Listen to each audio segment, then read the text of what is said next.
कर्तृत्व से, जिस प्रकार से आप बोलते हैं, जिस प्रकार से मुद्दों से जुड़ते हैं, ऐसा लगता है कि आपने मन बना लिया है कि 100 साल तक सत्ता में नहीं आना है।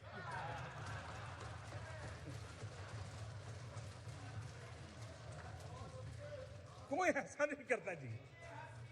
थोड़ी सी भी आशा होती, थोड़ा सा भी लगता हाँ यार देश की जनता फिर से फुलहार करेगी, तो ऐसा नहीं करते जी। और इसलिए खैर अब आपने ही तय कर लिया है 100 साल के लिए, तो फिर मैंने भी तैयारी कर ली है।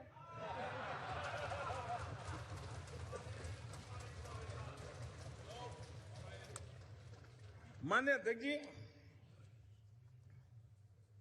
ये सदन इस बात का साक्षी है कि कोरोना वैश्विक महामारी से जो बनी स्थितियां, जो स्थितियां उत्पन्न हुई, उसको निपटने के लिए भारत ने जो भी रणनीति बनाई, उसको लेकर के डे 1 से क्या क्या नहीं कहा गया, किस किसने क्या बोला, आज वो खुद देखेंगे तो उनको हैरानी हो जाएगी, ऐसा कैसे बुलवा लिया, किसने बुलवा लिया, पता नहीं क्या बोल दिए हम लोग। दुनिया के और लोगों से बड़ी बड़ी कॉन्फ्रेंस कर गए, ऐसी बातें बुलवाई गई ताकि पूरे विश्व में भारत बदनाम हो।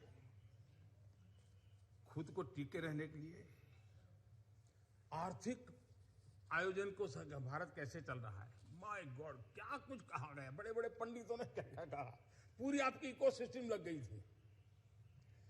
हम जो भी समझते थे, भगवान ने जो समझ दी थी, लेकिन समझ से ज्यादा समर्पण बहुत बड़ा था जी। और जहां समझ से समर्पण ज्यादा होता है, वहां देश और दुनिया को अर्पण करने की ताकत भी होती है जी। और वो हमने करके दिखाया है। और जिस रास्ते पर हम चले, आज विश्व के अर्थ जगत के सभी ज्ञाता इस बात को मानते हैं कि भारत ने जिस आर्थिक नीतियों को लेकर इस कोरोना कालखंड में अपने आप को आगे बढ़ाया, वो अपने आप में एक उदाहरणीय है।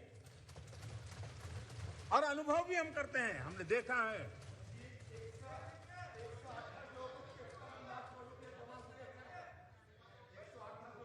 माननीय जी, भारत आज दुनिया की, माननीय अध्यक्ष जी, भारत आज दुनिया की जो बड़ी इकोनॉमीज है, उसमें सबसे तेजी से विकसित हो रही बड़ी अर्थव्यवस्था है। माननीय अध्यक्ष जी, इस कोरोना कालखंड में भी हमारे किसानों ने रिकॉर्ड पैदावार की, सरकार ने रिकॉर्ड खरीदी की।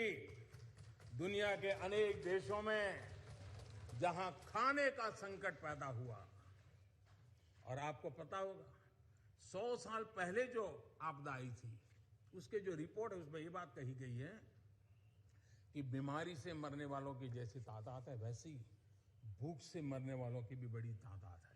उस समय के 100 साल पहले की रिपोर्ट में है। इस देश ने किसी को भूख से मरने नहीं दिया। 80 करोड़ से अधिक देशवासियों को मुफ्त राशन उपलब्ध कराया, और आज भी करा रहे हैं। माननीय अध्यक्ष जी, हमारा total export historically highest record पर है, और ये कोरोना काल में है। कृषि एक्सपोर्ट ऐतिहासिक रूप से टॉप पर पहुंचा है। सॉफ्टवेयर एक्सपोर्ट नई ऊंचाई तरफ बढ़ रहा है। मोबाइल फोन एक्सपोर्ट अभूतपूर्व वृद्धि हुई है। डिफेंस एक्सपोर्ट, कईयों को परेशानी हो रही है। ये आत्मनिर्भर भारत का कमाल है कि आज देश डिफेंस एक्सपोर्ट में भी अपनी एक पहचान बना रहा है। एफडीआई और एफपीआई, माननीय अध्यक्ष जी,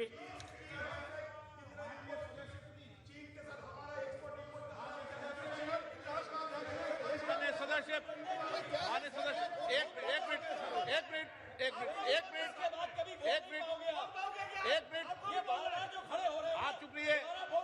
शांत रहिए, आप शांत रहिए प्लीज। माननीय सदस्य please please please please please please, एक मिनट चुप रहिए आप भी। माननीय सदस्य आप चुप रहिए, आपको किसने इजाजत दी? बैठिए। माननीय सदस्यगण, मैंने सभी माननीय सदस्यों को पर्याप्त समय पर्याप्त अवसर दिया है, लेकिन माननीय सदस्य आपने जब बोला तो मैंने कहा कि कोई भी इस सदन में नेता बोल रहे हैं, कोई टिप्पणी करेंगे, लेकिन आज आप ये उचित व्यवहार नहीं है। सदन के नेता बोल रहे हैं, सदन की गरिमा को बनाए रखें, ये मेरा आपसे आग्रह है। आपको मैं बोलने का मौका दूंगा।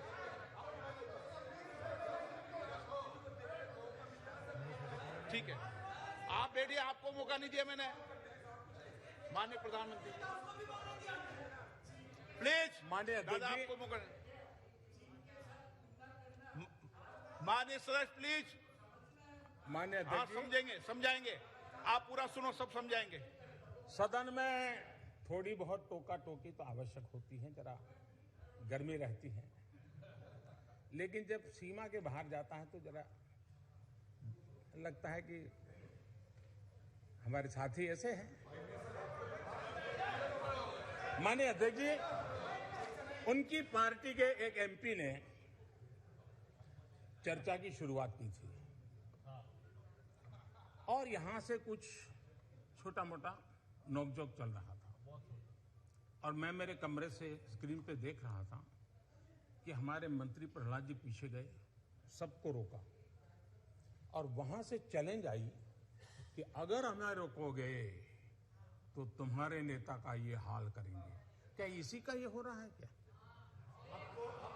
माननीय अध्यक्ष जी, माननीय अध्यक्ष जी,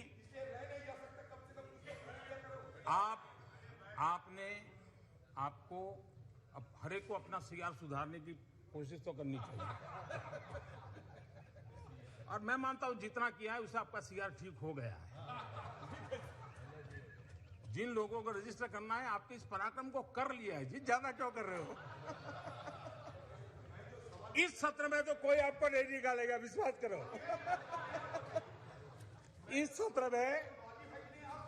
इस सत्र में आपको कोई निकालने का नहीं, मैं आपको गारंटी देता हूं।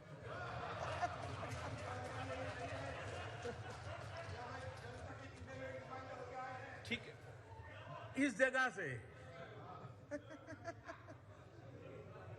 अरे भाई ऐसे ही बच गए हो।